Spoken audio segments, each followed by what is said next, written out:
Vamos a comenzar con una oración primero y un texto. El texto es unas palabras de Yeshua que dijo: no penséis que he venido a abolir la Torá y los profetas. No he venido a abolir, sino a dar cumplimiento. Oremos, hermanos. Eterno, te damos gracias en el nombre de nuestro Adón Yeshua Hamashiach por la oportunidad que nos brindas de estar delante de tu presencia. Te bendecimos, te honramos, te glorificamos. En esta hora, Jehová Bacados, te rogamos la guía de tu Ruach. Te rogamos que purifique nuestros oídos, nuestro entendimiento, nuestra mente, nuestro corazón, para recibir tu palabra, para recibir la meditación de la enseñanza de esta noche. Guíanos a través de tu Ruach y perfecciona tu palabra en nuestras vidas. Te damos gracias, te lo pedimos en el nombre de nuestro Adón, Yeshua Hamashiach. Amén. Muy bien. Yeshua dijo: no penséis que he venido a abolir la Torá y los profetas. No he venido a abolir, sino a dar cumplimiento. Por eso es imposible comprender la historia de la Keilah, de la congregación después de Mashiach,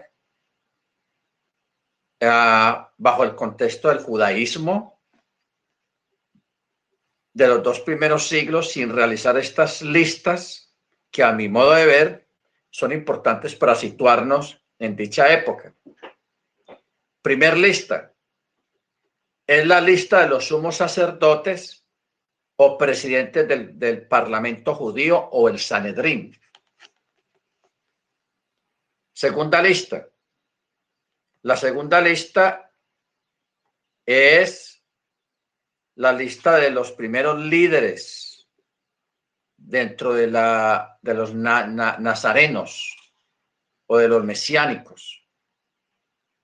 Desde Bar-Jona o Bar-Jonás, o sea, Pedro.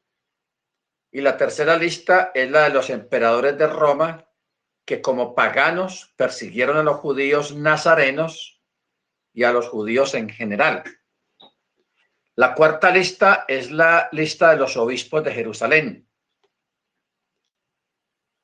Pero hay otras listas, pero no son muy importantes en esta noche. Vamos a mirar, por ejemplo, la primer lista de los sabios, de los Tanaim, a partir del año 10 de esta época hasta el año 80. O sea, después de la destrucción del templo. La primera generación, la primera fue la escuela de Gilel, luego la escuela de Chamay, luego vino Acabia, Ben Mahalel, luego vino Gamaliel I, que fue en el año 40, luego vino Simeón Ben Gamaliel, o sea, Simeón, hijo de Gamaliel. Luego viene Juan Johanán Ben Sakai. Luego vino el padre Saúl Ben Batnit. Saúl Ben Batnit. Esta es la primera generación del año primero hasta el año 80, más o menos. La segunda generación, que fue después de la destrucción del templo, fue Gamaliel II, Eliezer, hijo de Hircano, Joshua ben Hananías, Eleazar ben Azaría, Eleazar ben Araj, Samuel Hakatán, o sea, Samuel el chico, Nahum ish Hamsu, Sadoc, Yehudá ben Betirá, Eliezer ben Jacob, o sea, hijo de Jacob, y Nehuyá ben Hakana y Haniná ben Dosá. Esta lista tercera es la lista de los sabios, de los Tanaim, del año 80 después de Mashiach hasta el año 120, al año 120. Tiempos complicados estos. Luego la tercera generación de Tanaín o de sabios fue Tarfón, que viene del año 120 hasta el año 160. Ismael ben Elichaj, el rabí Akiva, la semana pasada estuvimos hablando de Akiva, ¿se acuerdan? Hananía ben Taradión, Johanán ben Nuri, Joseph el Galileo, Simeón ben Nanos, Elicha ben Abuyá, Yehudá ben Babá, Johanán ben Berocá y Simeón ben Somá y Simeón ben Hasai. Esta es la generación del año 120 al año 150, 160. ¿Ok?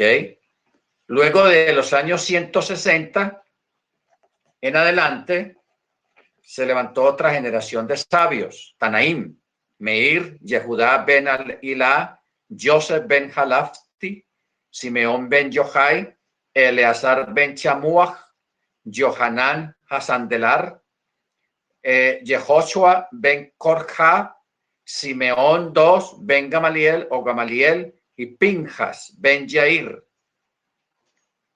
Pinjas ben Yair. Luego del año 60-70 al año 200 vino otra generación de Tanaín, de sabios, que fueron Yehudá Hanasí o Judá el príncipe. Este fue uno de los altos dignatarios de Tanaín, o sea, un sabio muy grande. Lo apodaban Judá el príncipe o Yehudá el príncipe. Luego vino Simahús, Natán el babilonio, Joseph ben Yehudá, Simeón ben Menasía, Eleazar ben Simeón, Simeón ben Eleazar y Bar Capara. Bar Capara. Muy bien. ¿Por qué estamos dando esta lista? Porque cuando uno mira la historia del pueblo de Israel, el pueblo de Israel a través de toda la historia, el Eterno nunca ha permitido que se apaguen las grandes luminarias.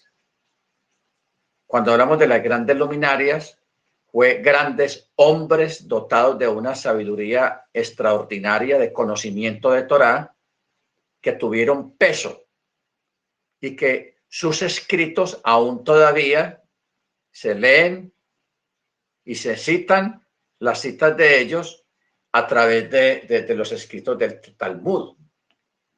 En el Talmud están consignadas las sentencias de estos personajes.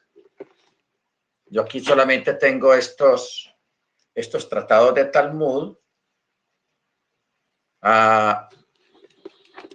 donde hablan sobre precisamente sobre estos sabios. Habíamos mencionado la semana pasada o ayer, no recuerdo bien, acerca de Akiva. Akiva fue uno de estos sabios que infortunadamente pues se dejó llevar por la emoción o por la vanagloria, no sé qué sería, solamente el Eterno conoció su corazón. Él tenía una escuela grande, una yeshiva muy grande. Y en aquella época habían muchas yeshivas muy buenas. Entonces, varios rabinos se reunieron y como Akiva era un hombre muy versado en las escrituras, tenía mucho conocimiento, tenía una halajá excelente y unos pensamientos, o sea, un hombre muy bien superdotado en conocimiento de Torá y otras cualidades de líder. Entonces se reunieron unos rabinos y tal vez llevados por la emoción, pensaron que él era el Mesías. Entonces se reunieron, los llamaron a él y lo nombraron Mashiach, o sea, que él era el Mesías que estaba esperando Israel. Teniendo en cuenta que en aquella época era la época de los celotes, de los sicarios, de las rebeliones judías en contra del Imperio Romano, que cada rebelión pues era aplastada por las huestes romanas entonces, por las legiones romanas. Entonces, era un tiempo muy convulsionado, de mucha violencia, de mucha guerra, de muchos ataques, y etcétera, etcétera. Entonces, ¿qué pasa? Akiva acepta el nombramiento, o sea, él se las cree, que él es Mashiach, que él es el Mesías esperado en Israel. Entonces, todos los alumnos de las otras academias los enviaron a Akiva para que Akiva liderara con guerra una rebelión contra Roma y de esa manera pues liberarse del Imperio Romano y establecer el reino del Eterno en la tierra. Porque es que acordémonos que los judíos en la época de Mashiach, ellos esperaban que Mashiach llegara aquí y sacara a los romanos de Judea. Ellos esperaban un soldado, esperaban un guerrero, esperaban un soldado como Mashiach, que los iba a sacar de la esclavitud, de la ocupación romana. Y Yeshua, pues él no vino a eso. Él vino a traer otro tipo de liberación, no la liberación de una ocupación militar que había en aquella época. Entonces Akiva se va con espadas, con lanzas y con un ejército, pero el problema es que la mayoría de los miembros del ejército que tenía Akiva eran alumnos, eran estudiantes de Torá, eran estudiantes de las yeshivas, que lo veían a él como el Mesías. Entonces esa gente se fue a la guerra, llegó una legión romana a apagar esa rebelión y hubo una matazón impresionante porque también se habían reunido algunos rabinos, se habían juntado con Akiva en su locura. Entonces eso fue sofocado, silenciado por una de las legiones romanas, y en esa época pues se fue una gran cantidad de grandes estudiantes de Torá, de unos grandes Tanaín murieron, Akiva también murió. O sea, eso fue un desastre tenaz, un desastre tenaz.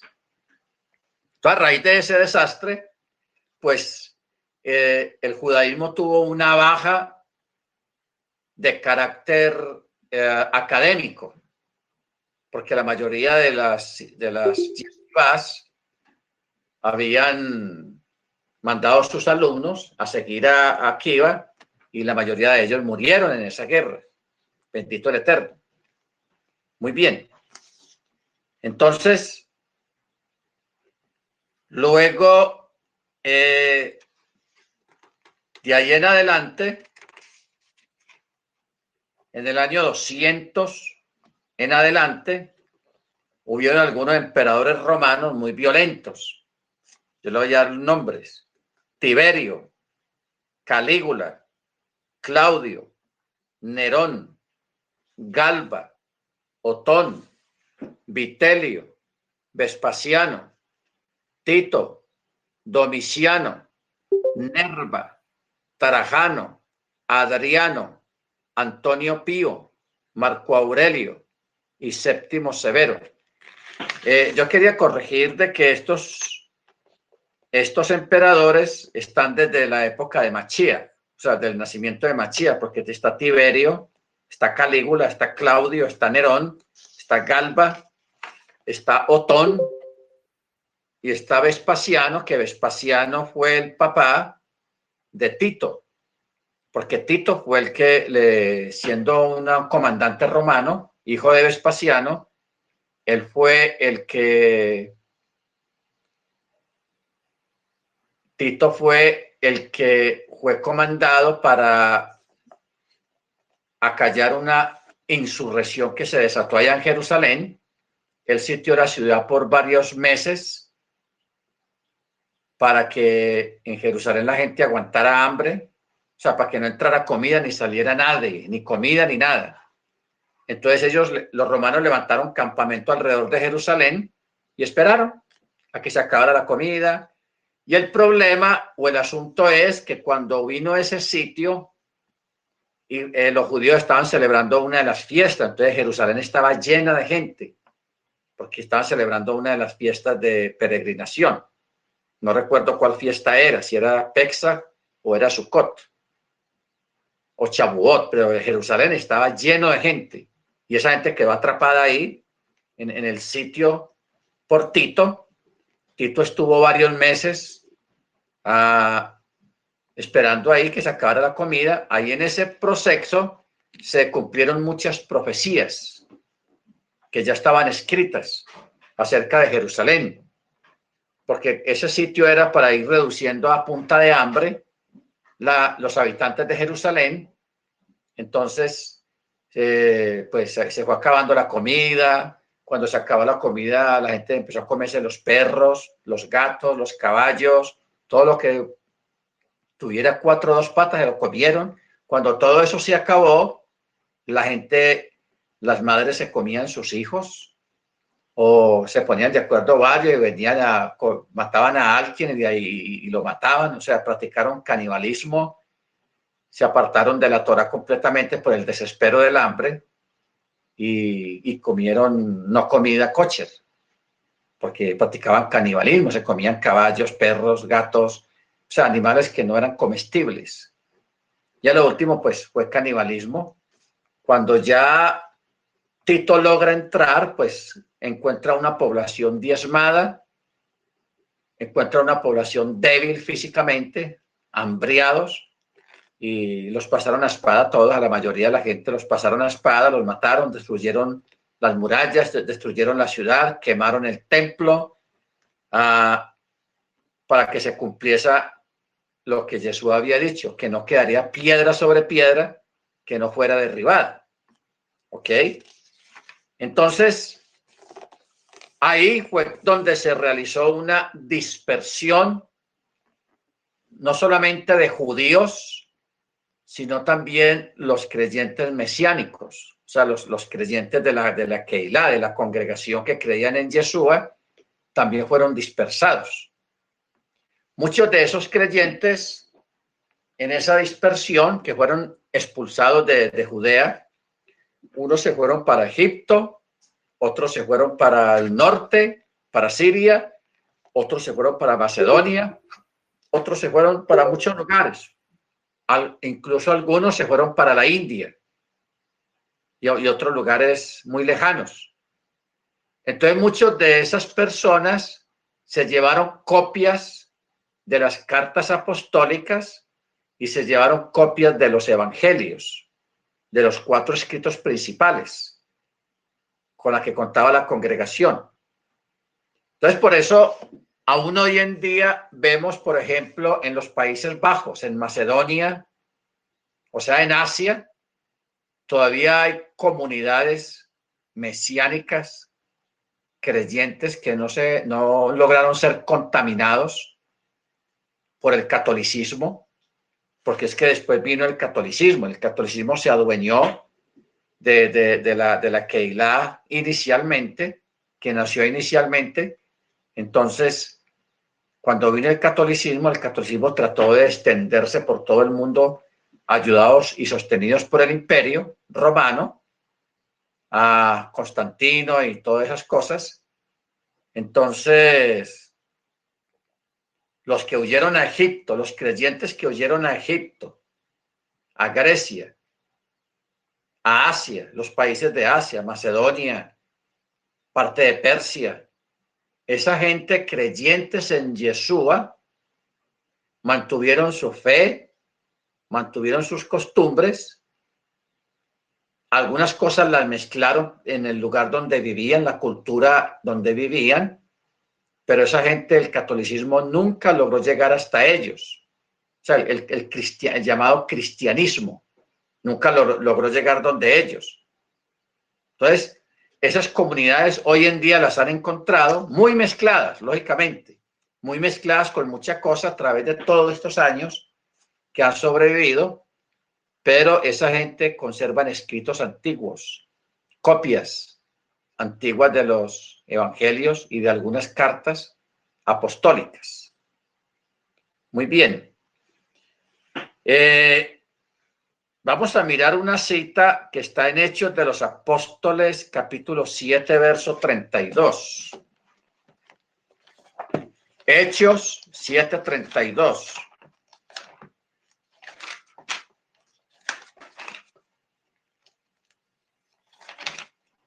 Hechos 7:32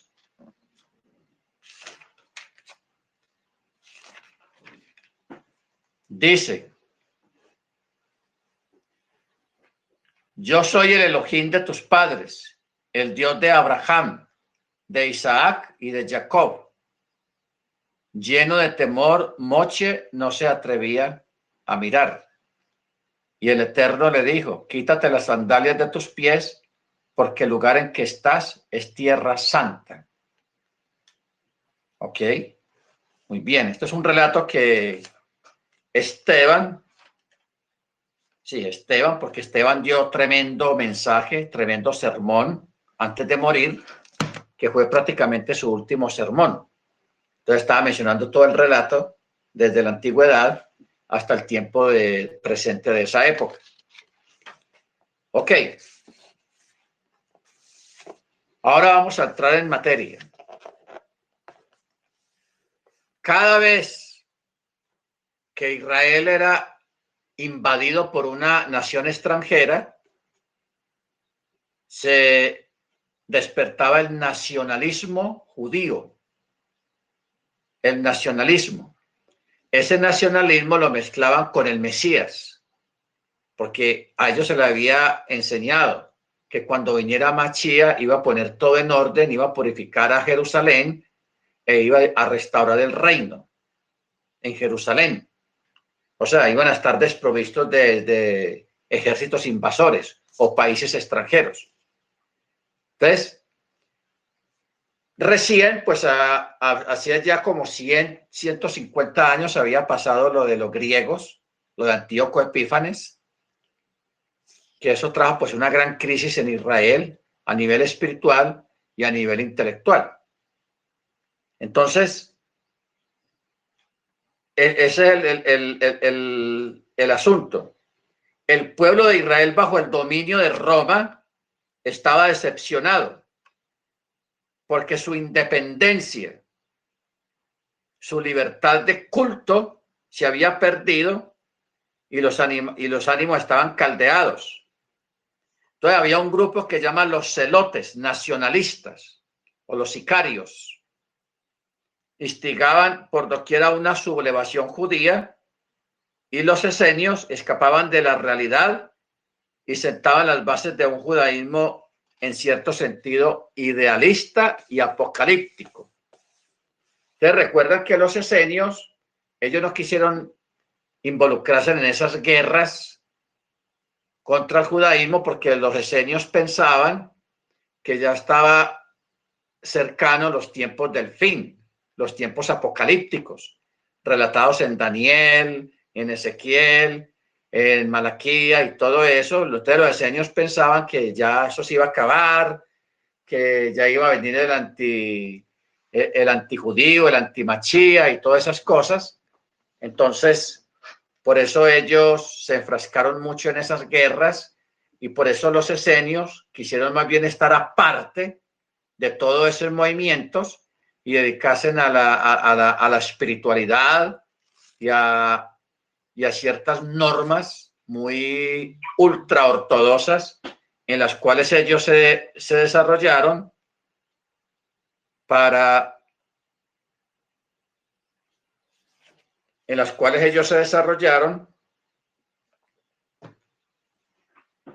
estar aparte de todo. Ahora, dentro del judaísmo existe cierta creencia de que Yohanan, el inmersor, o sea, Juan el Bautista, era esenio.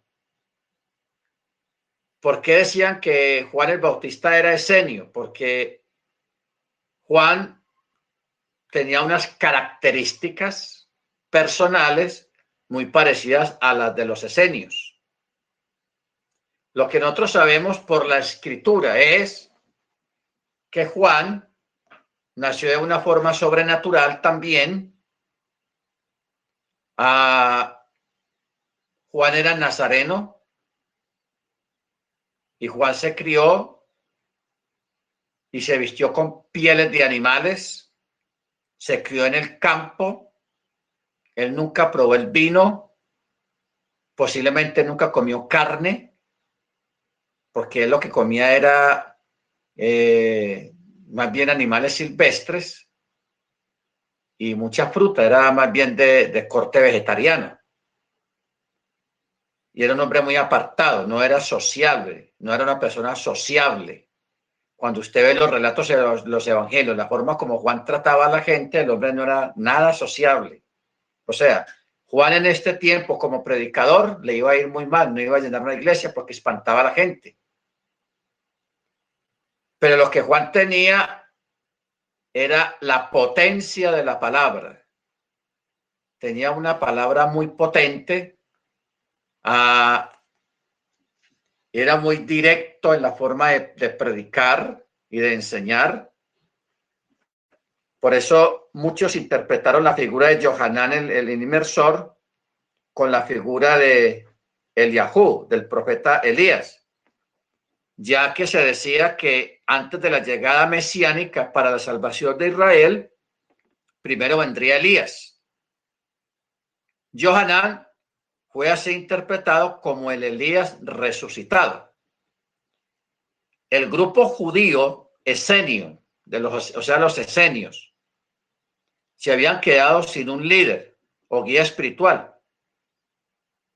Entonces, los esenios trataron de conquistar a Juan, a Johanán, para que él los liderara a ellos, a los esenios. Pero Juan, él sabía que había venido. Juan sabía que había venido. Él no venía aquí a levantar un grupo ni a liderar un grupo. La misión de Johanán era preparar el camino, como dice el profeta. He aquí envío mi mensajero delante de mi faz, o sea, delante de mi japanín, delante de mi rostro. Y este preparará el camino para la venida del Mesías, de Yeshua. O sea, Juan fungió como maestro de ceremonias. Juan fungió como el hombre que presentó al mundo al Mesías, porque el Mesías no iba a venir de incógnito. ¿A dónde está el Mesías? No sabemos, no sabemos. No, el Mesías fue presentado por Juan el Bautista, el inmersor. Juan fue presentado por él. Entonces, por eso Juan, en un momento dado que él vio que venía Yeshua con su grupo, Juan interrumpe su mensaje y le dice a la gente: he aquí el Cordero de Dios que quita el pecado del mundo. Porque Juan tenía muchos seguidores. ¿Por qué Juan tenía muchos seguidores? Porque los judíos en esa época estaban cansados de la opresión romana, estaban desesperados a que Yeshua viniera, que viniera Mashiach, el Mesías. Entonces, cuando ven a Juan con esa potencia de palabra, cómo le habla al emperador, fuerte y directo, y cómo llama a la gente a arrepentimiento, porque la gente buscaba a Juan a que él los bautizara, que él le hiciera tevilá. Y con todo y eso Juan los regañaba y los trataba recio. Usted sabe lo que es que le digan que usted vaya a una congregación y que usted quiera hacer tevilá y que el rabino o el pastor desde el púlpito le diga: y usted sinvergüenza, perro, víbora, o sea, le diga cosas malucas. Usted dice: no, yo me voy de aquí no vuelvo. Pero con todo y eso, aunque Juan los trataba recio de esa manera, porque les decía: generación de víboras, ¿quién les dijo que el tiempo ya venía? O sea, porque la gente le empezó a tener miedo.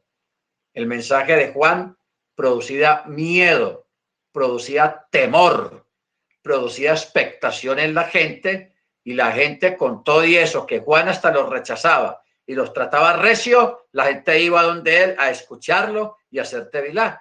Entonces Juan empezó a tener un grupo grande, creció muy rápido. Y Yeshua, por otro lado, pues también estaba haciendo su labor, escogiendo los discípulos, que el llamamiento de Matillahu, el llamamiento de Pedro, el llamamiento de Esteban, el llamamiento después de los apóstoles cuando lo estaba escogiendo, que comenzó él a predicar en la parte del norte, en Samaria,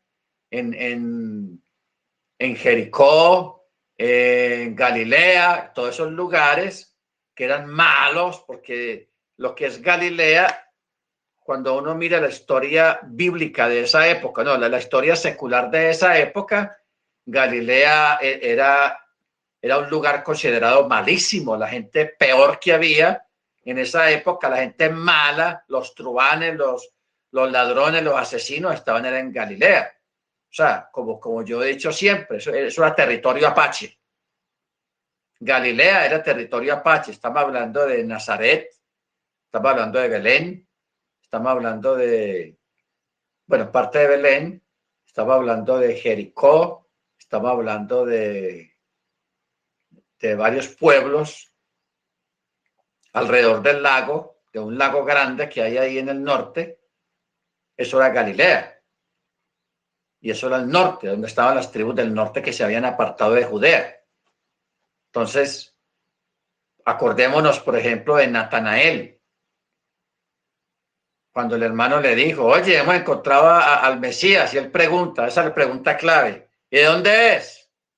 Y le dijeron, es Galileo. ¡Ja! Entonces dijeron, y él dijo, ¿y de Galilea puede salir algo bueno? O sea, eran lugares de muy mala fama. Y a Yeshua lo despreciaron mucho, lo menospreciaron mucho por el hecho de que él se mantenía más que todo en el norte, en Samaria, en Galilea. ¿Por qué? Porque él mismo lo dijo. Yo vine a buscar y a salvar lo que se había perdido. O sea, a los norteños, a los del norte. Muy bien. Entonces, la Torá, todos sabemos, prohíbe el casamiento o la relación amorosa entre la esposa de un hermano mientras el hermano vive. Y esto fue lo que Johanán denunció, que Herodes le había robado la esposa a su hermano. Y eso era ilegal dentro de Israel. Entonces, fue así como una oposición pacífica de Johanán a los romanos. Se volvió violenta porque Herodes, pues, le dio rabia que Juan se hubiera atrevido a decirle una cosa de esas. Entonces, él buscó la forma de matarlo. ¿Ok? Ahora, aquí ya tenemos dos grupos, el grupo de Johanán y el grupo de Yeshua. Johanán está creciendo porque el hombre, aparte de que estaba creciendo, empezaron a entrar en sus filas hombres de renombre y gente con una potencia del Espíritu Santo, del Ruach HaKodesh. Por eso, en Hechos de los Apóstoles recordamos a Apolos. Apolos era un predicador, seguidor de Juan el Bautista. Apolos. ¿Y qué dice la escritura de Apolos? Un hombre lleno del Ruach HaKodesh, con gran conocimiento de las escrituras y con una potencia para predicar. Apolos. ¿Ok? Entonces, en un momento dado, después de que Juan presenta a Yeshua al mundo, a los judíos, entonces hay una palabra clave que hay por ahí. Una palabra clave. Donde Johanán dice, es necesario que él crezca, o sea, hablando de Yeshua, y que yo mengüe. Es necesario que él crezca y yo mengüe. O sea, una buena actitud. Ahora, hay que aclarar que dentro de Juan el inmersor estaba el espíritu de Elías. Ojo con eso, Elías sí vino. Pero no físicamente, sino el espíritu de Elías estaba dentro de Johanán, dentro de Juan el inmersor. Porque eso lo dice la escritura y Yeshua lo ratificó. Él en cierto momento en una conversación le dijo a los discípulos, he aquí que Elías ya vino y no lo conocisteis. Está hablando de Juan el inmersor. Ya sabemos la historia de que Johanán fue asesinado, le cortaron la cabeza por recomendación de una mujer, de una mujer que le dijo a la hija, vea, cuando el día del cumpleaños, que el rey en medio del licor se ponga todo regalón, cuando le diga que pida lo que quiera, pídale la cabeza de Juan el Bautista en una bandeja de plata. Y el hombre, pues, con mucha tristeza, le cumplió a esta muchacha y mandó matar a Juan, que ya estaba en la cárcel. Ahí lo decapitaron, le llevaron la cabeza de Juan y ahí murió Juan. ¿Por qué? Porque Juan no vino a establecer una Keilah, no.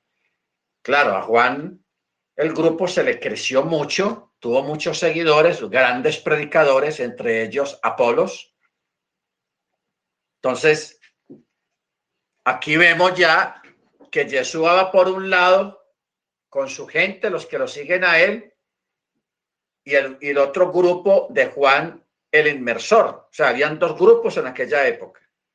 De vez en cuando se rozaban, se encontraban en el camino.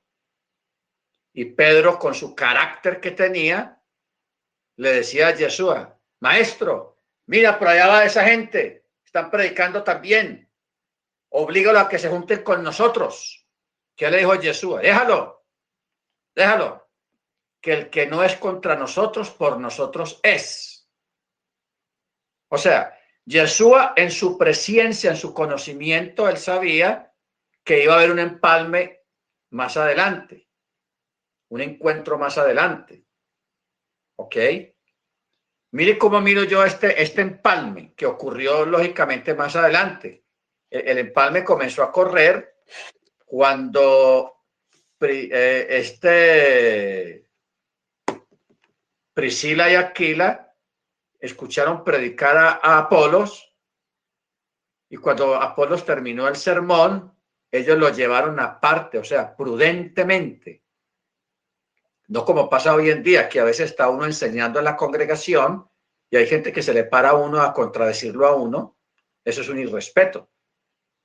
O sea, Priscila y Aquila escucharon el mensaje, sintieron que el hombre tenía ruaj de Yahweh, el ruaj HaKodesh. Entonces, cuando termina el servicio, ellos van y saludan a Apolos y le dicen: hermano Apolos, venga que necesitamos hablar con usted en privado. Y empezaron a predicarle y a hablarle de Yeshua. Y Apolos creyó, y quizás todos los que estaban con él, y vuelvo de nuevo, se volvieron a hacer Tevilá en aceptación de Yeshua como Mashiach. No era un bautismo o un Tevilá para arrepentimiento, como se dice en la iglesia cristiana, no. Porque en aquella época, mire cómo funcionaba eso antiguamente, el asunto del bautismo, que esto es muy bueno saberlo, los que no lo saben, y para que usted lo comparta con los cristianos evangélicos. Cuando un alumno iba a ser aceptado en una yeshivá por un rabino, por un maestro o por una escuela, entonces cuando el alumno ya era aceptado, el alumno tenía que hacer tevilá. Ese tevilá no era para arrepentimiento, porque se arrepintió, no. Ese tevilá era para formar parte de esa escuela. Formaba parte de, como digamos, como un requisito de sometimiento a ese maestro que iba a adoptar como maestro el alumno. Porque es que en esa época el judaísmo siempre se ha distinguido, tradicionalmente es maestro-alumno. Por eso a Yeshua lo llamaban maestro, rabí. Los llamaban maestro. ¿Ok? Hillel también era un maestro y tenía su escuela. Y cuando alguna persona, un muchacho, un estudiante quería estudiar con Hillel, si Hillel le hacía una entrevista y si Hillel veía que merecía estar dentro de su escuela, le daba las instrucciones y también ese alumno tenía que hacer tevilá para añadirse a la escuela de Hillel. ¿Ok? Por eso la gente con Yeshua se iban y hacían tevilá con Yeshua. La gente hacía tevilá con Yohanan, el inmersor, Juan el Bautista. Así es como funciona el judaísmo y funcionaba el judaísmo. Y aún funciona hoy en día todavía cuando una persona es aceptado en una sinagoga judía, ortodoxa o de cualquier denominación, esa persona, como símbolo de que era aceptado por el rabino, después de hacerle un examen, un test o una entrevista, la persona tenía que hacer tevilá para ser añadido a esa congregación o a esa escuela o a esa yeshivá. ¿Ok? Ese es el contexto que estamos mirando de cómo funcionaban las cosas. Porque hoy en día la gente piensa que el tevilá es solamente para arrepentimiento y que ya no más tevilá. No, no, no. La cosa no funcionaba así, ni funciona así tampoco dentro de el relato bíblico. Lo que ocurre es que nosotros vemos los relatos bíblicos en Hechos de los Apóstoles y en las cartas apostólicas y pensamos, miramos esos hechos o esos actos bajo un contexto cristiano de que las cosas funcionaban de esa manera porque así tenía que funcionar. No, eso ya venía funcionando así desde hace mucho antes de Mashiach, funcionaban las cosas de esa manera. ¿Estamos claros? Entonces, los dos grupos durante los 3 años del ministerio de Yeshua, porque el ministerio de Yohanan comienza un poquito antes de que Yeshua comience su ministerio, unos meses antes. Yohanan comienza y Yohanan pudo haber durado por ahí unos 2 años de ministerio, de predicación. 2 años, 2 años y medio, porque Yohanan es ejecutado. ¿Ok? Entonces el grupo de Juan queda ahí y siguió adelante. Eso no se perdió. El grupo de Yohanan siguió.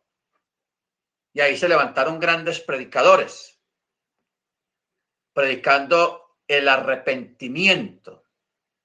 Porque Yohanan, el inmersor, tuvo mucho peso en esa época. Tuvo mucho peso y mucha fama.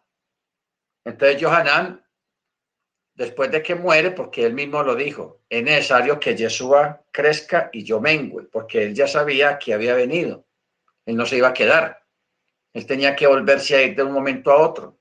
Por eso se pasó eso de la ejecución, de lo de Herodes, y es ejecutado, y ya.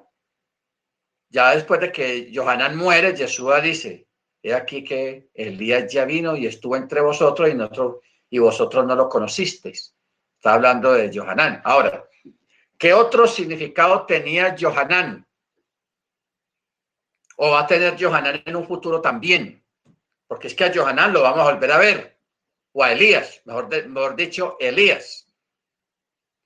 Elías, yo quiero que leamos el texto. Elías es llamado el amigo. Vamos a mirar.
Vamos a mirar en Juan 3:29. Juan 3:29.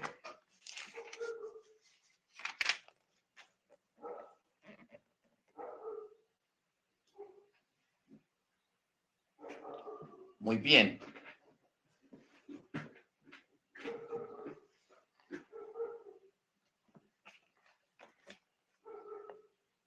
Pero vamos a leerlo a partir del verso 23. Ojo con lo que vamos a mirar este momento. También Johanán estaba bautizando en Enón, cerca de Salim, pues había allí muchas aguas y acudían y eran bautizados. Porque Juan todavía no había sido echado en la cárcel. Se originó entonces una discusión de los discípulos de Juan. Ojo con esto. Se originó una discusión de los discípulos de Juan con un judío acerca de la purificación, o sea, de la tevilá. Y se acercaron a Juan y le dijeron, Rabí, mire que aquí a Juan lo llaman Rabí porque Juan prácticamente, netamente tenía su escuela, su yeshivá, su gente. Entonces ya a él le decían Rabí.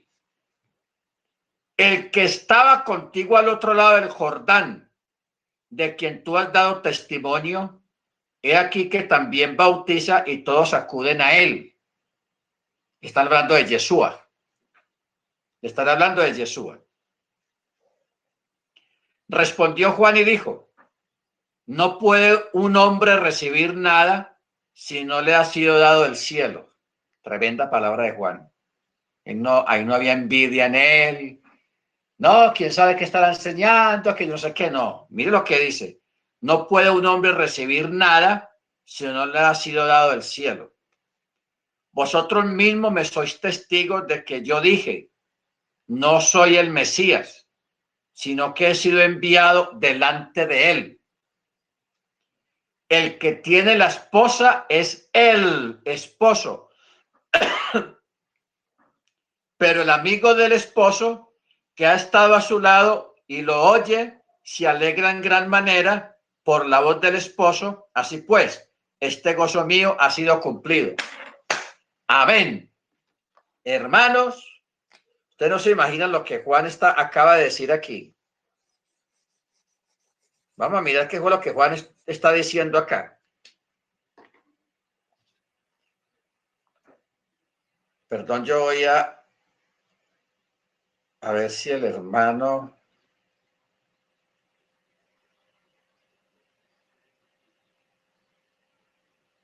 Dagoberto, que no lo veo.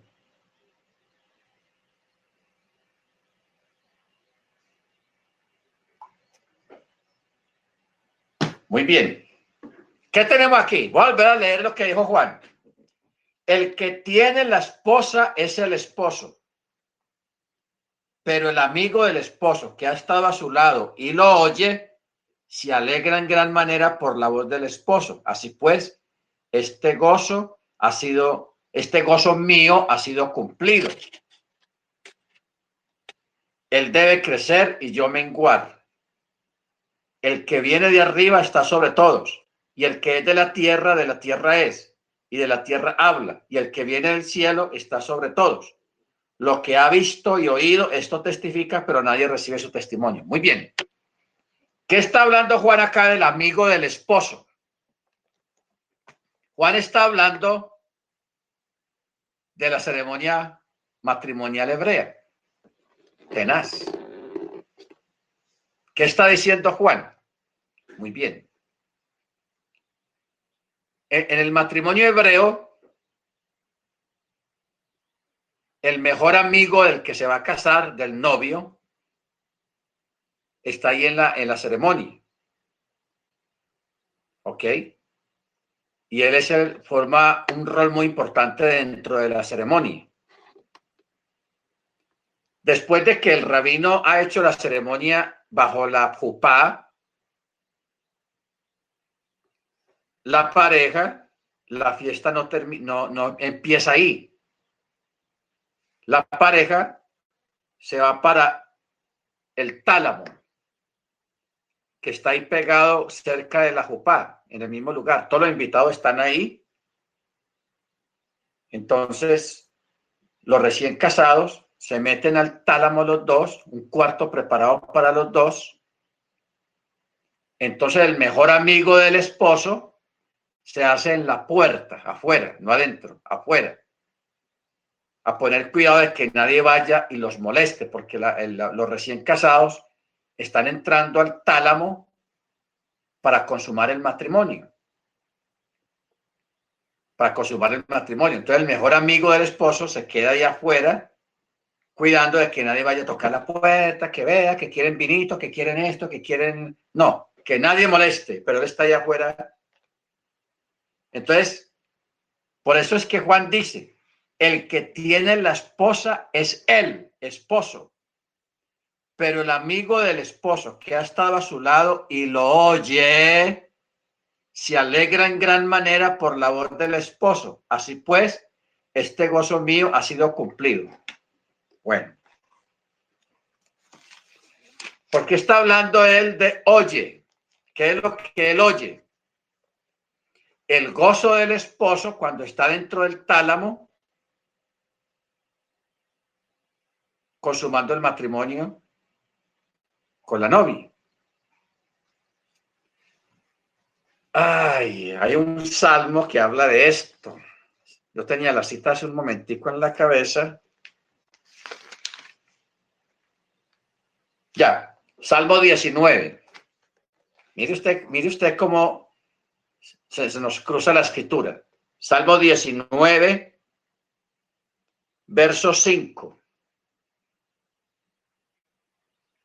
Dice, y como esposo que sale de su alcoba.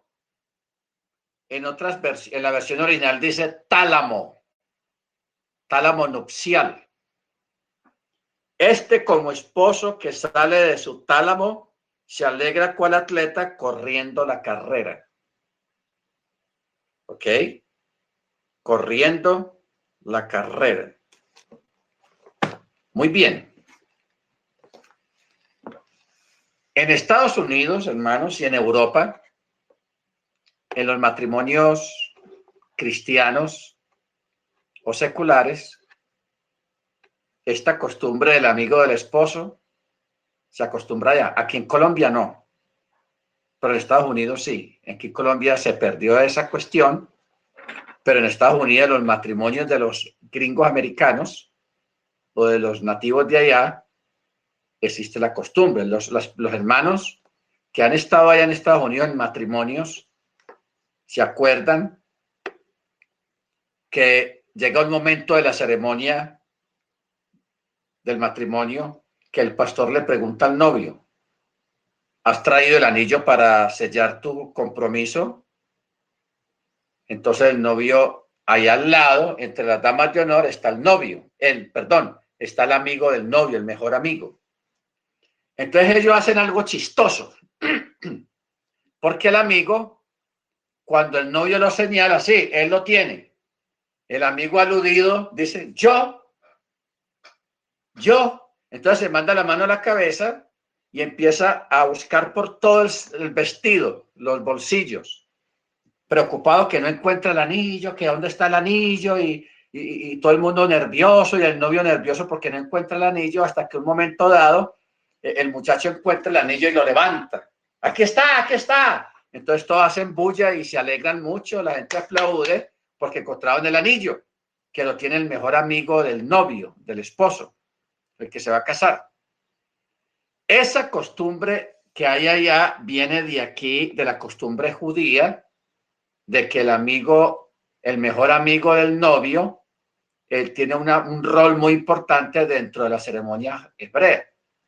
En aquella época, el mejor amigo, aparte de tomar parte de la ceremonia también, era el que cuidaba la puerta para que nadie molestara al novio. Y también escuchaba parte de lo que pasaba dentro. Eso es lo que él está diciendo. Que ha estado a su lado y lo oye y se alegra en gran manera por la voz del esposo. Tenaz. Por eso, cuando Yeshua venga en gloria para las famosas bodas del Cordero, ahí va a estar Elías de nuevo. Va a tomar parte en la ceremonia de las bodas del Cordero. Va a estar Elías. ¿Ok? Entonces, eso es tenaz, o sea, tenaz. Muy tenaz toda esta parte que hemos visto hasta ahora acerca de Johanán. De que en Johanán estaba el espíritu de Elías dentro de él, de Johanán. Pero en el futuro, cuando Mashiach venga, sí va a venir Elías, el original, Elías porque acordémonos que Elías, él está vivo todavía, Elías fue traspuesto, Elías vino un carro de fuego y se lo llevó, y el hombre por allá está en alguna parte haciendo alguna cosa, no sabemos qué está haciendo, pero Elías está allá en algún lugar, en alguno de los Haven, en alguno de los cielos, de los Chamaim, allá está. Y él sabe que él le toca venir y participar en las bodas del Cordero. Amén. Baruch Hashem. Entonces, hablar de Johanán es muy importante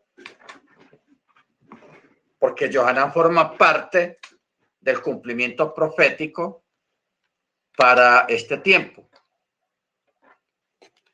Muy bien.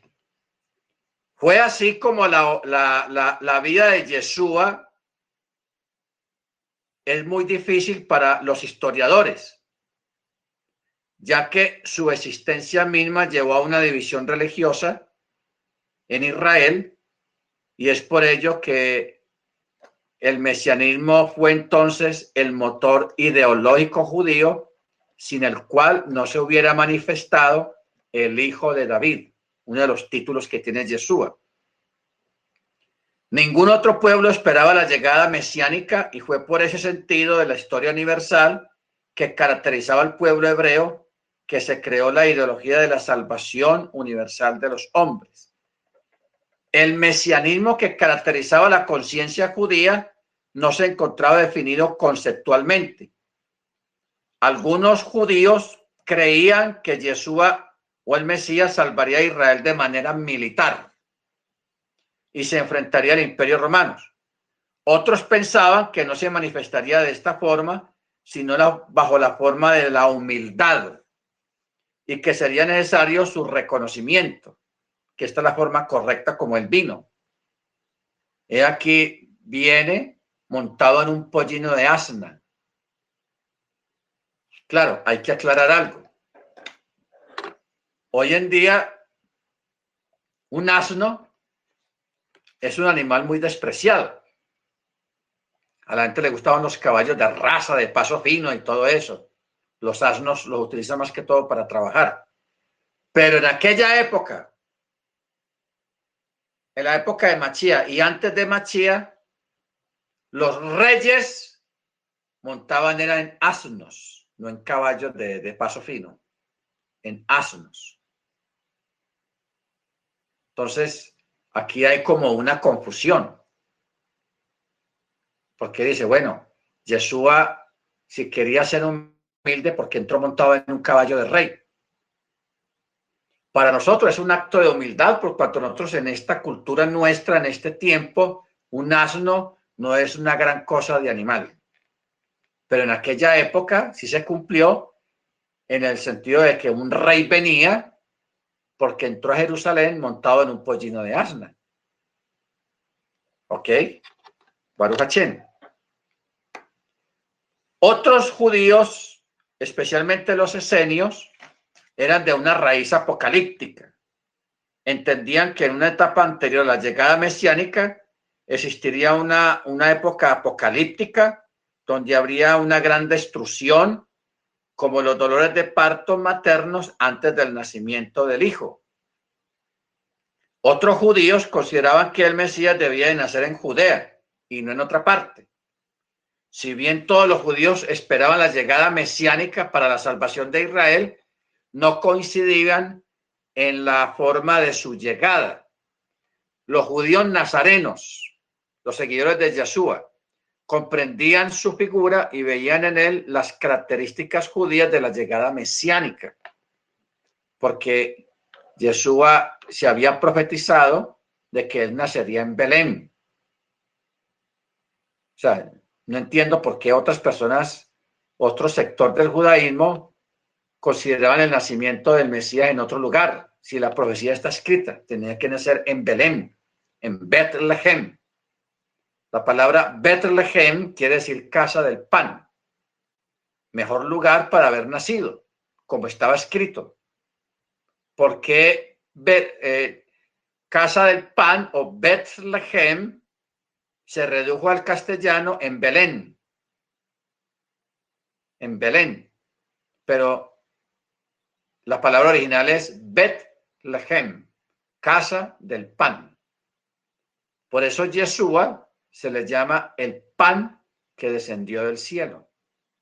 Y el mismo Dios, yo soy el pan que descendió del cielo. Y él también dijo, comed de este pan, que es mi cuerpo. O sea, no estaba diciendo nada fuera de las escrituras. Amén. Ahora, cuando miramos la escatología escénica de los esenios, aunque yo entiendo y yo sé que hay mucho material de los esenios, de las cuevas de Qumran, que todavía no se han traducido, no se han sacado a la luz, pero mucha parte de ese material que ya está a la luz, que ya podemos leer, yo aquí tengo algunas partes de Qumran que ya fueron traducidas y publicadas, uno se da cuenta que la escatología escénica de los esenios es una escatología basada y muy parecida a la nuestra, a lo que nosotros hemos conocido en las escrituras, apocalíptica. Porque ellos, los esenios dicen, antes de que venga el Mesías, al final de los tiempos, tiene que haber habido un registro de violencia, de venganza de parte del cielo y de castigos y de juicios sobre la tierra, sobre los impíos, porque hermanos, lo que hay que corregir y lo que hay que castigar aquí en esta tierra es mucho. Porque aquí en la tierra hay una maldad muy grande. Aquí hay mucha maldad. No friegue. Aquí hay mucha maldad. O sea, estamos viviendo un tiempo muy, muy bravo, muy duro.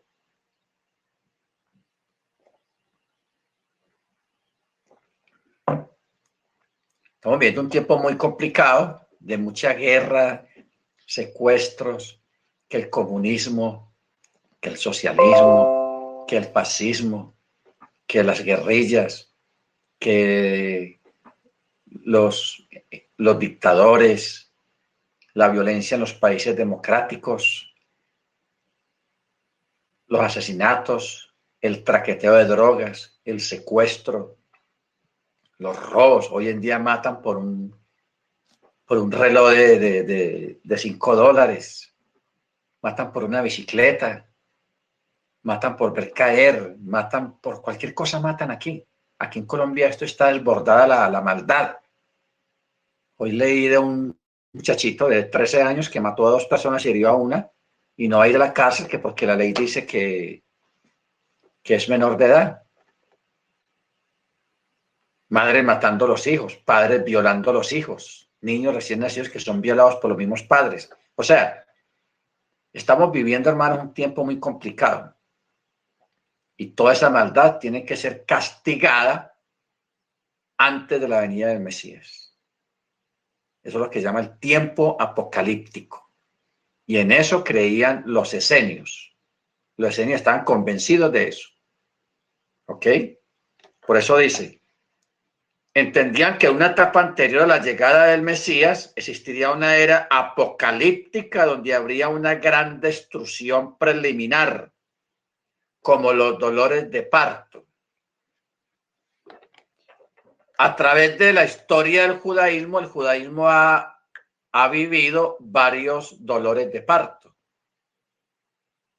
¿Ok? Varios dolores de parto.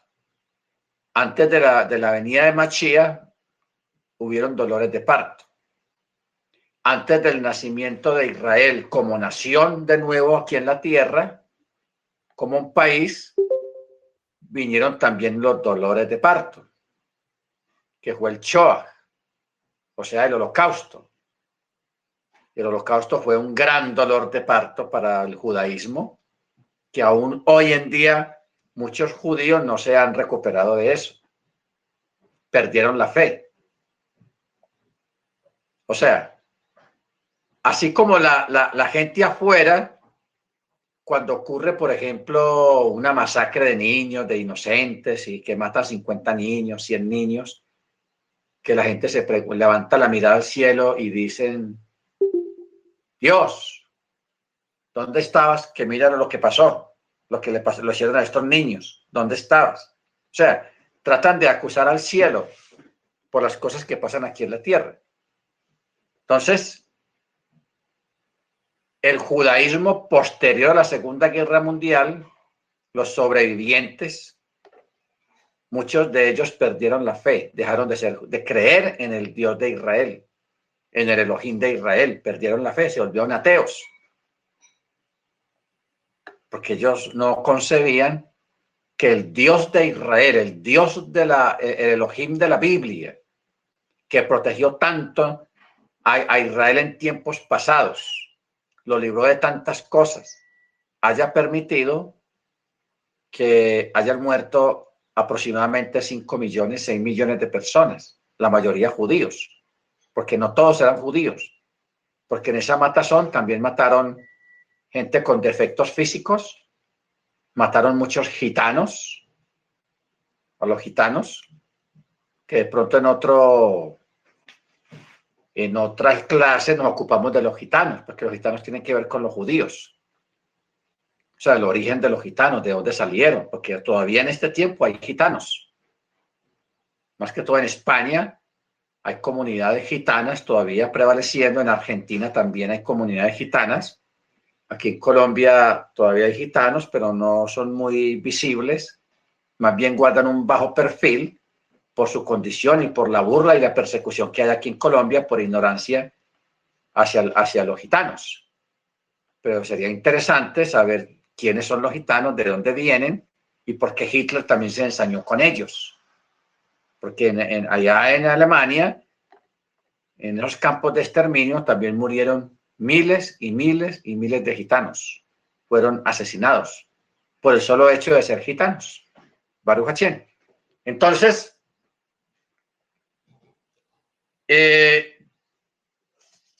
para que naciera Israel tuvo que haber un Shoah, o sea, el holocausto nazi, que esos fueron dolores de parto.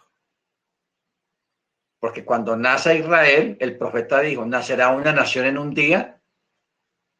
He aquí que nacerá una nación y esto retiñirá vuestros oídos. O sea, de que un pueblo se forme en un día, eso no es normal. Para que nazca un país, eso necesita años y años y años y años hasta que logran su independencia y logran su estatus como nación. En cambio, Israel lo hizo en un día, tal cual como está profetizado en las Escrituras. Amén. Muy bien. Sigamos.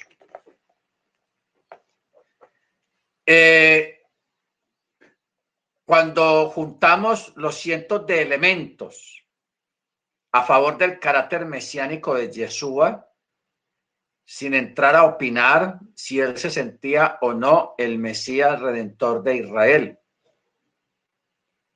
porque él fue declarado Mesías después de su resurrección. ¿Ok? Él fue presentado como Mashiach. Porque cuando uno lee los evangelios, los relatos evangélicos, uno ve de que él evitaba eso. ¿Por qué él evitaba y por qué le decía a mucha gente que él sanaba? No digan nada, quédense callados. Como decir hoy en día a la gente, coma callado, calladito. Él le decía a mucha gente porque él no quería alborotar. Acordémonos de que era un tiempo complicado por causa de los romanos, y los romanos inclusive habían creado normas y leyes de que la gente no se juntara en la calle, o sea, evitar la aglomeración de gente, de público, porque ellos lo veían como una insurrección, como que esa gente se iba a rebelar, como que esa gente le iba a dar guerra a ellos. Entonces Yeshua, sabiendo todo esto, él evitaba los grandes grupos, las grandes discusiones, y evitaba que la gente lo siguiera. Mire usted la actitud. Él tenía que evitar que la gente lo siguiera. Pero aunque él lo evitara, la gente lo seguía de todas maneras. Y eso trajo sospechas y trajo un poco de envidia por parte de los romanos y por parte de los fariseos y los saduceos y los herodianos, que estaban afiliados al imperio de Roma. ¿Ok? Entonces, sin embargo, como existían en aquel tiempo tantos grupos judíos, o sea, tantas escuelas, la aparición de otra escuela, de otro grupo, como el de los nazarenos, era un hecho más dentro de la historia judía, sin que nadie comprendiera en ese momento que de las entrañas de Israel aparecería uno de los movimientos históricos más importantes de la humanidad. Porque no olvidemos de que el cristianismo allá afuera, el cristianismo secular, viene del judaísmo, viene de Yeshua. Por eso, esa concepción mesiánica del judaísmo fue la primer gran ideología del movimiento judeo-nazareno. Los judíos nazarenos, a través del judío de Cilicia, Saúl de Tarso, o sea, Pablo, saldría de las fronteras de Israel, porque el que fue encargado de llevar este mensaje mesiánico de Yeshua como Mashiach fuera de Judea fue Pablo. Claro, el que usó la primera llave fue Pedro, cuando fue a la casa de Cornelio, que era un gentil prosélito. Pero el que fue enviado por el Rúa fuera de Judea, de una forma oficial, a países tan lejanos como Macedonia, como España, como Antioquía, como Éfeso, Pérgamo, todas esas congregaciones que están en Asia, Pablo fue el encargado de este trabajo. Ya luego llegarían otros, pero el que abrió camino, el que abrió trocha en este sentido, fue Rab Shaul, el Chalía, el enviado. Amén. Entonces,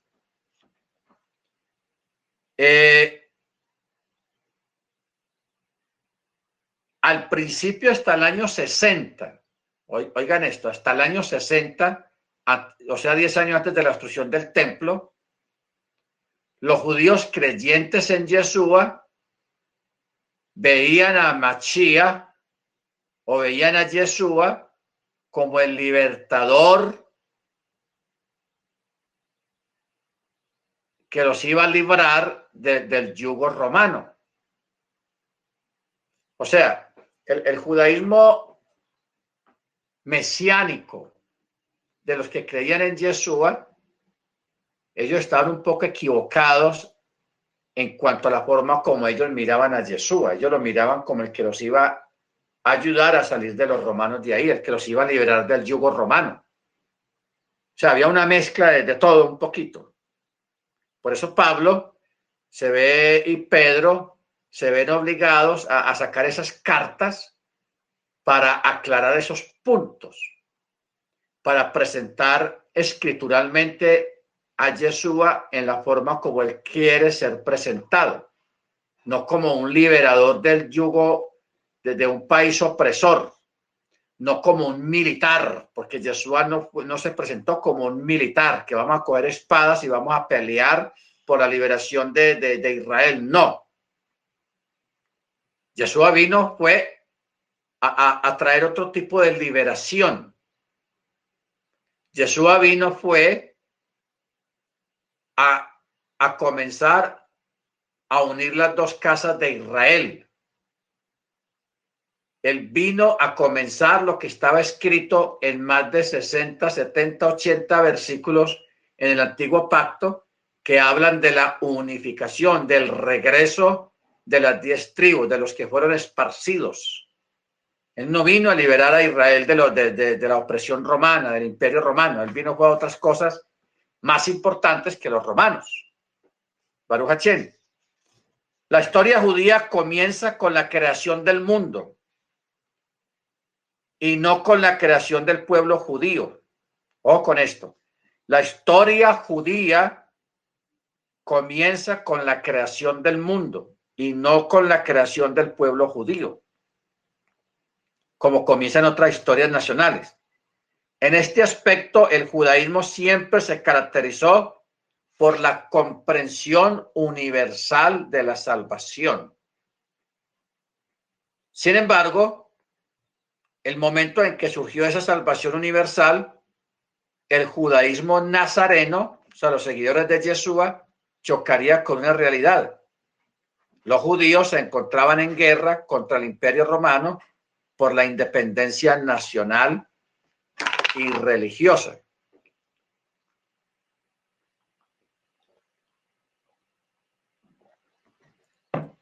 ¿Ok? ¿Por qué?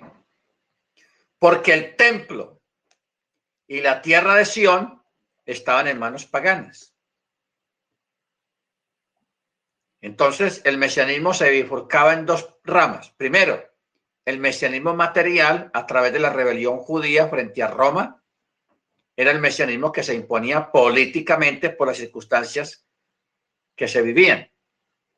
Y luego están los judíos nazarenos, reiteramos, entendieron que el Mesías ya había llegado en la figura de ese profeta llamado Yeshua, y el resto de la población judía, también con conciencia mesiánica, esperaba otro tipo de redención, la revolución nacional y la independencia político-militar del Imperio Romano para sacar de la Tierra Santa a Roma, a los romanos. ¿Ok? Entonces, o sea, por eso nosotros, para entender las cartas apostólicas, las cartas de Pablo y de Pedro, no podemos mirarlas como que se escribieron en un tiempo de paz, en un tiempo de independencia judía. No. Hay que entender el tiempo que se estaba viviendo cuando se escribieron las cartas. Tiempos complicados, tiempos difíciles.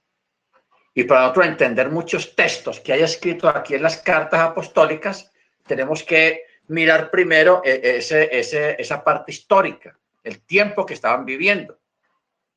Amén.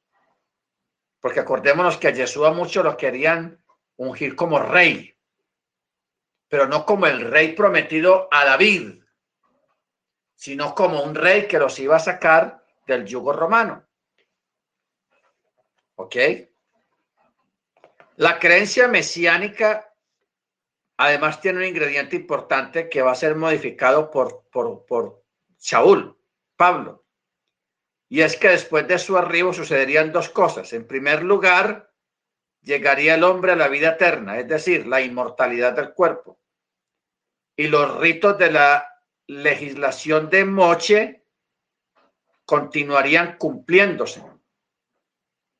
Es por eso que Pedro, Jacobo, Santiago, el mismo Pablo, ellos siguieron yendo al templo. Perdón, Pablo no, los apóstoles. Ellos seguían yendo al templo, normal. O sea, el creer en Yeshua no los alejó del templo, sino que los acercó más al templo. ¿Ok? Porque, ¿dónde y en qué momento ocurrió el milagro del libro de Hechos de los Apóstoles de aquel cojo? En la Puerta de la Hermosa. ¿Y dónde queda la Puerta de la Hermosa? En el templo. ¿Ok? Mira aquí Hechos capítulo 3. Dice, cierto día, 3:1. Cierto día, Pedro y Juan subían al templo a la hora de la oración, la novena. que era la oración, la novena, la de las 3 de la tarde. Porque los judíos iban al templo en semana 2 veces al día, a las 9 de la mañana y a las 3 de la tarde. Entonces, el relato que hay aquí en el capítulo 3 de Hechos dice, cierto día Pedro y Juan subían al templo a la hora de la oración, la novena, y era traído cierto varón que estaba cojo desde el vientre de su madre, a quien ponían cada día a la puerta del templo, llamada la Hermosa, para pedir limosna a los que entraban en el templo. Pedro entonces, con Juan, fijando los ojos en él, dijo, míranos. Y él estaba atento esperando recibir algo de ellos. Pedro les dijo, no tengo plata ni oro, pero lo que tengo te doy. En el nombre de Yeshua, el Nazareno, el Mesías, anda. Y haciéndolo la mano derecha, lo levantó. Inmediatamente fueron fortalecidos sus pies y sus tobillos, y saltando se puso en pie y anduvo y entró con ellos en el templo, andando y saltando y alabando al Eterno. Y todo el pueblo lo vio andando y alabando al Eterno. Entonces, verso 11, mientras él tenía asidos a Pedro y a Juan, todo el pueblo, asombrado en gran manera, corrió juntamente hacia ellos al pórtico de Salomón. Aclaremos esto. El templo era un edificio muy grande y tenía muchas puertas. Cada puerta tenía un nombre. Está la puerta de Nicanor, está el pórtico de Salomón, está la puerta de la Hermosa, está la puerta del Oriente, está la puerta, en fin. Cada entrada tenía un nombre.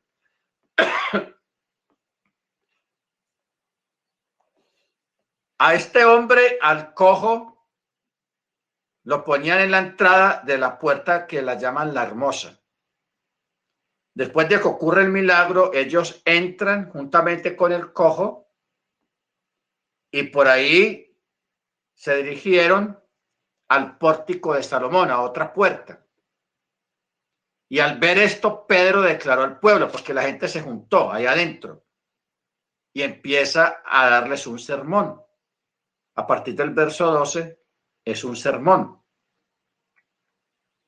Si el milagro fue a las 3:10 de la tarde, no, a las 3 de la tarde, Pedro da un sermón, o sea, se demoró mucho tiempo allá adentro.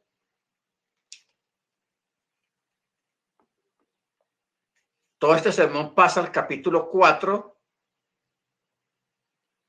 porque los sacerdotes, dice, hablando ellos al pueblo, se le acercaron los sacerdotes, el jefe de la guardia del templo y los saduceos, muy enojados, porque ellos enseñaban al pueblo y anunciaban en Yeshua la resurrección de los muertos.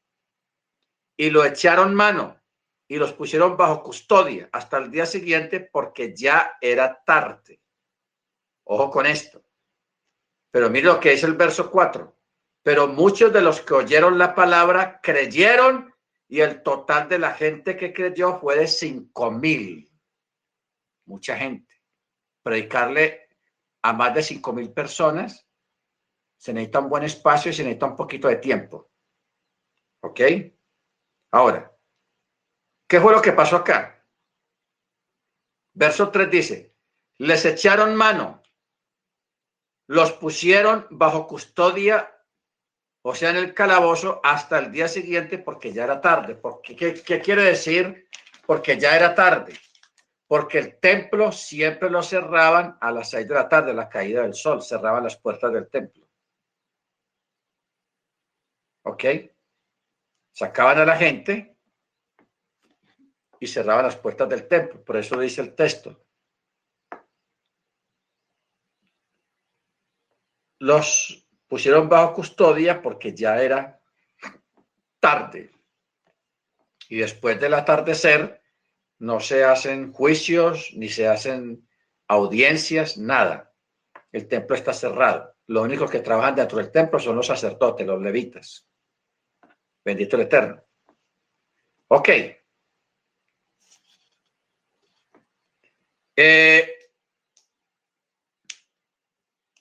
Así es como los judíos son los primeros hombres de la historia que aceptan a Yeshua como el Mesías, el Salvador de Israel. La creencia mesiánica además tiene un ingrediente importante que luego sería modificado por Rab Shaul. Ya eso lo acabamos de leer. Por eso Pedro, Juan, ellos siguieron yendo al templo normalmente, porque mucha gente piensa que ellos dejaron de ir al templo. No, los judíos creyentes en Jesús, ellos siguieron yendo al templo normalmente, haciendo todo lo que se hace, porque Yeshua, al principio leímos muy claro un texto, unas palabras de Yeshua que dijo: yo no vine a abolir la ley, la Torá, sino a darle cumplimiento. Yeshua en ningún momento le dijo a los creyentes judíos: no vuelvan por allá a ese templo, dejen de hacer esto, dejen de hacer aquello. No, ellos siguieron siendo judíos normalmente, guardando Shabbat, guardando las fiestas, Baruch Hashem, porque Yeshua fue a buscar, a recoger a las ovejas perdidas de la casa de Israel, o sea, las 10 tribus. Los descendientes de las 10 tribus, o sea, los del norte, los norteños. Galilea. Por eso dice la poesía: he aquí Galilea de los gentiles. De ti me saldrá el que será Señor en Israel, etcétera, etcétera. Muy bien. En el Evangelio de Mateo, capítulo 10, verso 5, Yeshua le dice a los apóstoles, a los enviados: no vayáis hacia los gentiles, no entréis a ninguna ciudad de samaritanos, sino id más bien a las ovejas perdidas de la casa de Israel. A las ovejas perdidas de la casa de Israel. Vamos a leer este texto. Mateo 10:5.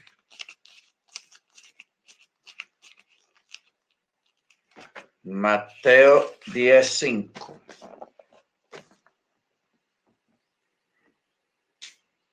A estos 12 envió Yeshua y les ordenó, diciendo: no vayáis a los gentiles ni entréis en la región de Samaria, sino vayan antes a las ovejas perdidas de la casa de Israel. Vayan pues y proclamad diciendo: el reino de los cielos se ha acercado. Sanad enfermos, resucitad muertos, limpiad leprosos, echen fuera demonios. De gracia recibiste, dad de gracia. No os proveáis de oro, ni de plata, ni de cobre en vuestros cintos, ni de alforja para el camino, ni de 2 túnicas, ni de sandalia, ni de bordón, porque digno es el obrero de su alimento. En cualquier ciudad o aldea donde entréis, infórmense primero quién es digno en ella y posad allí hasta que salgáis. ¿Qué quiere decir esto? Que busquen un judío piadoso que lo reciba, porque una de las normas judías es el recibir a los viajeros. Eso es lo que está diciendo Yeshua. Él está diciendo: si pregunten si hay algún judío piadoso en ella y pasen allí hasta que salgan de la ciudad. ¿Ok? No, o sea, el asunto no es llegar a cualquier parte donde les den posada, no. De ninguna manera. Al entrar en la ciudad, saludadla. Si en verdad la casa es digna, repose vuestra paz sobre ella, pero si no es digna, vuélvase vuestra paz a vosotros. Cualquiera que no os reciba ni oiga vuestras palabras, al salir de aquella casa o ciudad, sacudan el polvo de vuestros pies. De cierto os digo que el día del juicio será más tolerable para la tierra de Sodoma y Gomorra que para aquella ciudad. ¿Ok? Entonces, aquí viene una palabra complicada: gentiles. La palabra goy o gentil es una palabra que ha hecho tropezar a mucha gente. Y es un tropiezo muy fuerte y muy bravo. ¿Por qué? Porque la palabra gentil tiene dos connotaciones de acuerdo al contexto. La primera connotación es de que la palabra gentil quiere decir extranjero, un no judío. Pero la palabra gentil también quiere decir un judío que no está practicando Torá. Y como no está practicando Torá, se les llama gentil. Por eso hay varias palabras ahí en algunos textos que dice tenle por gentil y publicano. Está hablando de un judío. Vamos a buscar esos textos.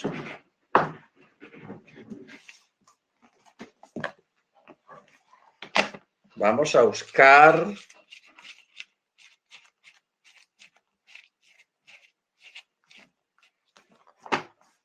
la palabra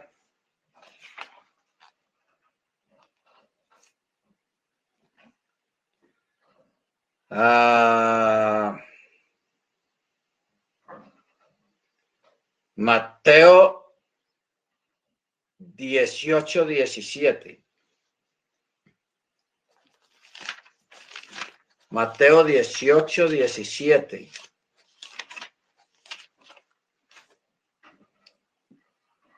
Dice, pero vamos a partir del verso 15. Por tanto, si tu hermano peca, ve y repréndelo estando tú y él solos. Si te escucha, habrás ganado a tu hermano, pero si no te escucha, toma contigo a uno o a dos, para que por boca de 2 o 3 testigos quede firme toda palabra. Y si los desoye a ellos, dilo a la Keilah. Y si desoye a la Keilah, sea para ti como el gentil y el publicano. De cierto os digo que todo cuanto prohibáis en la tierra habrá sido prohibido en el cielo, y todo cuanto permitáis en la tierra habría sido permitido en el cielo. Es bueno parar aquí en estas palabras de Yeshua. En la Reina Valera dice, todo lo que atéis en la tierra será atado en el cielo, y todo lo que desatéis en la tierra será desatado en el cielo. Esta palabra que hay acá está hablando es de la alajá. La alajá, no de la Torá. La alajá. La Torá no tiene discusión y nadie puede meter con ella. ¿Ok? Pero la alajá está hablando es de los mandatos adicionales de acuerdo a las circunstancias que se van presentando en la congregación, en el lugar o en el tiempo. ¿Ok? Entonces,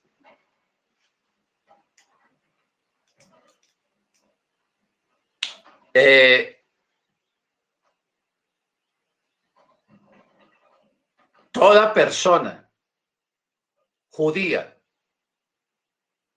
que pase por una amonestación y no escuche, aunque sea judío, se le va a llamar goy. Tenle por gentil y publicano. ¿Ok? Ahora, ¿qué es un publicano? Vamos a mirar qué es un publicano.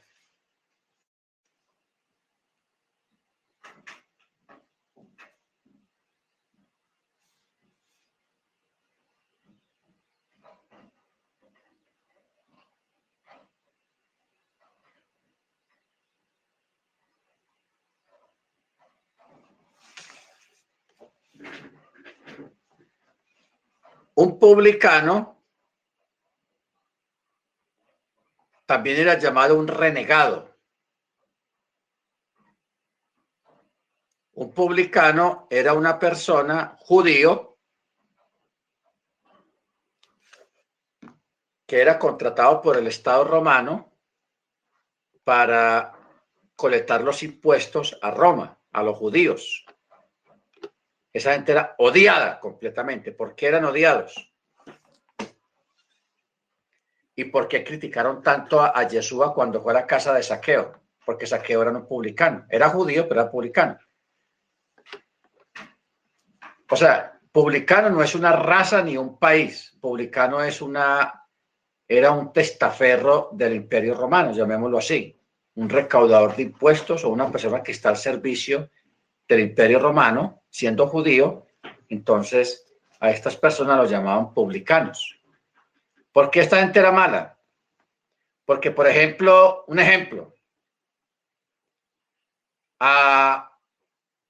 al señor X lo contrata el gobierno romano y le da 10 manzanas, 10, o sea, 10 en un barrio, 10 cuadras a la redonda. Le da 10 cuadras. Y entonces le dice a esa persona, señor fulano de tal, usted se compromete en estas 10 cuadras a recogernos 1.000.000 de dracmas. Un ejemplo, 1.000.000 de dracmas. No pongamos 1.000.000, 10.000 dracmas. Esa era la tarifa que le daba el imperio romano al recaudador de impuestos judío. Entonces, ¿qué hacía el judío? El judío le cobraba de más a la gente para poder ganar plática para él, sacar su porcentaje. Entonces se aprovechaba de la gente y cobraba de más, le daba los 10.000 dracmas a Roma de ese sector, pero él por otro lado se podía ganar otros 10.000 dracmas o 20.000 más. O sea, por todo recolectaba 30.000 dracmas y él se quedaba con 20. Entonces, claro, para esa gente, sacarle más plata a la gente los tenía que esquilmar, obligar, porque a esa gente los acompañaban los soldados romanos cuando iban a cobrar los impuestos. El que no pague le daban cárcel o le quitaban las cosas. Entonces, por eso los judíos detestaban a este tipo de personas. Entonces los llamaban gentiles y publicanos. Era una forma despectiva. Por eso Yeshua decide ir a la casa de Zaqueo, porque Zaqueo era un colector de impuestos, era un publicano. Los fariseos y los saduceos se pusieron bravos porque se decían, si este fuera profeta sabría quién es ese tipo, quién es Zaqueo, porque la gente odiaba a Zaqueo también. Acordámonos que Matillajo, o sea, Mateo, también era colector de impuestos, era de la IARES o de la DIAN, aquí en Colombia, era de la DIAN.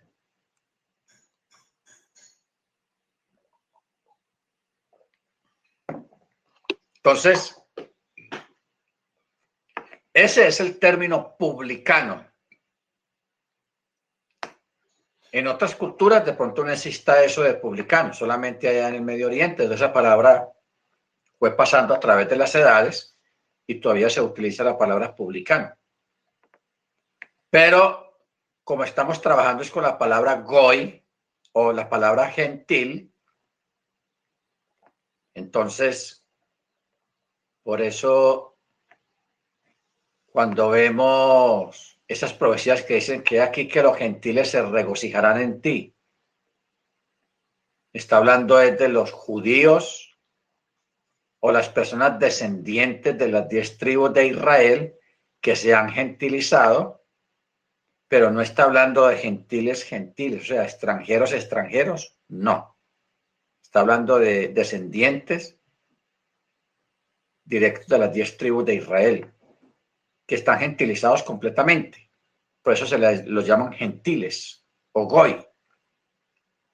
Si usted alguna vez va a Israel o va a un sector judío y usted comete una imprudencia con un judío, el judío no se va a quedar callado, él te va a insultar. A mí no me olvida en la costa, en Barranquilla, no, en San Andrés, que allá cuando lo van a insultar a uno, la gente que somos de aquí del interior de Colombia, la gente costeña o los isleños le dicen, por insultarlo a uno, le dicen a uno, ya me olvidó la palabra, cachaco maluco, creo que es cachaco maluco. Cachaco maluco. Entonces, en Israel, cuando a ti te van a insultar, un judío te va a insultar, él no te va a decir cachaco maluco, sino que te va a decir goy. este goy, o sea, este gentil, este extranjero, así te va a decir, goy. Es una palabra despectiva en Israel. Bendito sea el nombre del Eterno. Entonces, yo creo que estamos ya, nos faltan 13 minutos para finalizar esta clase.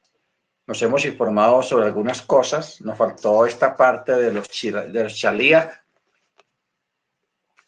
o sea, los enviados, porque los enviados tuvieron un gran trabajo, que fue el llevar el mensaje de ir a buscar a los judíos, porque vemos que cuando Pablo estaba en Antioquía, en Macedonia, en Tesalónica, en Éfeso, en todas esas ciudades, él no iba a buscar gente natural de esos países, sino que él siempre se iba a la sinagoga a buscar los judíos, a buscar su gente. ¿Ok? Ellos van a buscar su gente. Por eso un judío cuando viaja a otra ciudad no va a llegar a un particular, no, él va a buscar su gente. Los de la sinagoga, él previamente se comunica con ellos, yo voy a ir a tal parte, voy a estar unos días haciendo un negocio o lo que sea, o me voy a mudar para allá, y él llega a donde su gente, a su sinagoga, donde está su gente con su misma fe, sus mismas creencias, porque ellos no se van a ir a mezclar con la gente de afuera, de ninguna manera.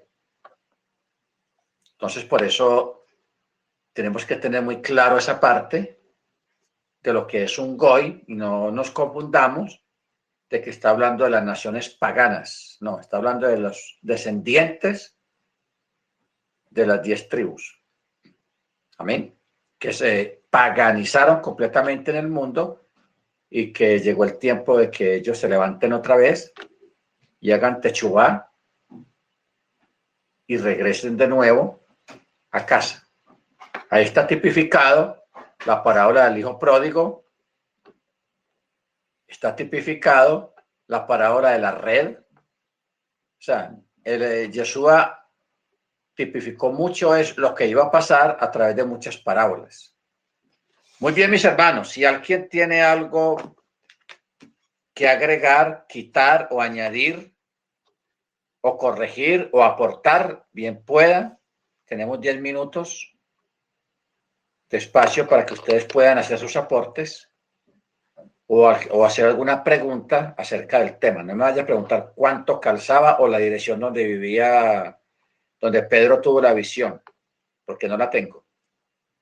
¿Ok? Entonces, si algún hermano tiene alguna pregunta o algún aporte que quiera hacer, bien pueda, con toda confianza, puede hacerlo, encienda su micrófono y vamos al grano. Amén. El hermano David, yo quisiera saber quién es Borrars.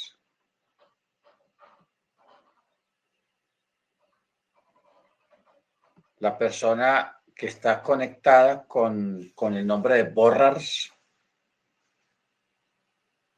Amén.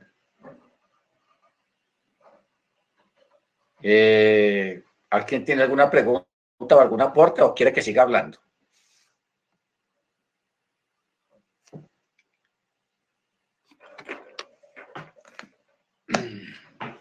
Porque hay mucho que decir. Yo espero que hayan entendido esta parte del amigo del esposo, lo de Johanán, lo de Juan. ¿De qué está hablando Juan ahí, el amigo del esposo? Y el por qué dijo, ¿dónde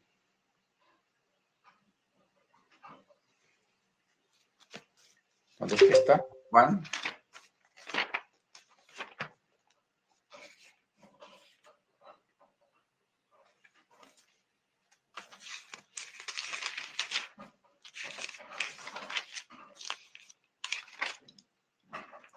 ¿Quién se acuerda la cita de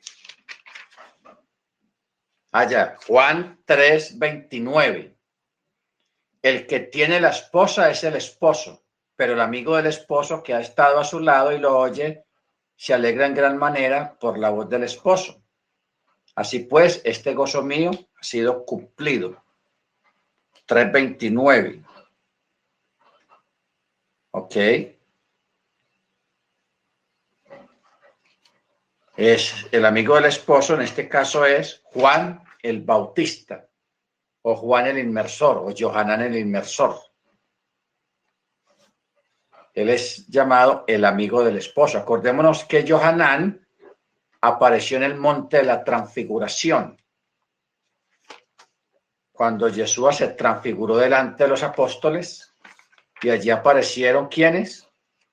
Moisés y Elías. Cosa curiosa y cosa increíble. Que aparezca Elías, no hay problema, porque sabemos que Elías fue traspuesto, vino un carro de fuego y se lo llevó. Pero Moche está registrado de que él falleció, o bueno, no está registrado porque nadie vio eso. ¿Ok? Bendito el Eterno. Entonces,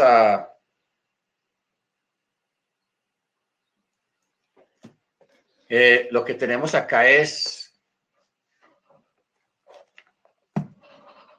que sería bueno en la próxima clase, vamos a hacer una cosa, la próxima clase vamos a traer un estudio sobre qué fue lo que pasó en el monte de la transfiguración, por qué pasó eso y cómo pasó y qué significado tiene eso, porque no sé si usted tenga algún estudio acerca del tema. Cuando Jesús se transfiguró delante de algunos de los discípulos y en medio de esa transfiguración apareció Moche y Elías, y el evangelista que relata este hecho, él dice de qué estaban hablando, porque los tres están hablando de algo, de un tema. ¿Cuál era el tema? El Gólgota, o sea, subir a Jerusalén. O sea, ya estaba próximo el momento de ir a Jerusalén para él ser sacrificado. Y ellos, el relato dice que están hablando de eso. Entonces sería bueno saber qué pasó, por qué pasó eso, qué significado tiene el que la transfiguración y de dónde aparece Moche y Elías. Y Pedro los distinguió. Lo tremendo es que Pedro los distingue como si lo hubiera conocido. Tal vez Yeshua los saluda. Moche, Baruch Habá, bienvenido. Eliyahu, bienvenido. ¿Cómo están? Cuéntenme. Tal vez Pedro pudo haber escuchado que Yeshua los haya llevado por su nombre, porque Pedro, en medio de todo aquel susto que tenía o la impresión que tenía, él le dice a Yeshua: maestro, ¿quieres que haga unas cabañas, unas chozas para cada uno de ustedes? O sea, Pedro tal vez se chispoteó porque él no sabía ni qué decir ni qué hacer. Porque, hermanos, que usted esté con Yeshua, que él se ponga blanco, completamente brillante, y que ahí aparezcan de una forma sobrenatural en medio de aquella luz Moche y Elías, eso no se ve todos los días. Estamos hablando de Moche, y Moche en Israel es uno de los grandes profetas después de Abraham. Primero es Abraham, luego Moche, y luego el resto de todos los profetas dentro del judaísmo.